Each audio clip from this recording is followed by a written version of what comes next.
সেলসের চাকরি থেকে সঙ্গীত জগতের নক্ষত্র, গান গাইবেন কখনো ভাবেননি সঙ্গীত শিল্পী শ্রীকান্ত আচার্য। মুক্তি পায় শ্রীকান্ত আচার্যের অ্যালবাম, তবে কোনো প্রত্যাশা ছিল না শিল্পীর। মনে হয়েছিল প্রথম অ্যালবাম কিনবে না কেউই। ঘটনা নাকি দুর্ঘটনা, একটা ঘটনাই কি বদলে দিতে পারে জীবনের মোড়? ঠিক যেমনটা ঘটেছিল শ্রীকান্ত আচার্যের জীবনে। সঙ্গীত জগতে খ্যাতি লাভ করার জন্য তিনি নিজের কেরিয়ার শুরু করেননি, বরং তার কেরিয়ার শুরু হয়েছিল সেলসের চাকরি দিয়ে। তবে সেই চাকরিতে মন বসেনি তার। কাজ ভালো লাগতো না বলেই একদিন হঠাৎ করে কাজ ছেড়ে দিয়ে চলে আসেন বর্তমানের খ্যাতনামা এই সঙ্গীত শিল্পী। সেই সময়ে একটি ক্যাসেট কোম্পানির সঙ্গে কথা হয়েছিল সঙ্গীত শিল্পীর। সেই থেকেই মুক্তি পায় প্রথম অ্যালবাম, তবে কোনো প্রত্যাশা ছিল না শিল্পীর।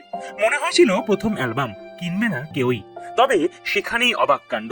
শিল্পীর প্রথম অ্যালবামই চূড়ান্ত জনপ্রিয়তা পায়, হিট হয়ে যায় সেই অ্যালবাম। তারপর থেকেই সঙ্গীত জগতে পা রাখেন সঙ্গীত শিল্পী শ্রীকান্ত আচার্য। বর্তমানে শ্রীকান্ত আচার্য খুবই জনপ্রিয় একটি নাম। সঙ্গীত জগতে দীর্ঘ সময় কাটিয়ে ফেলেছেন তিনি।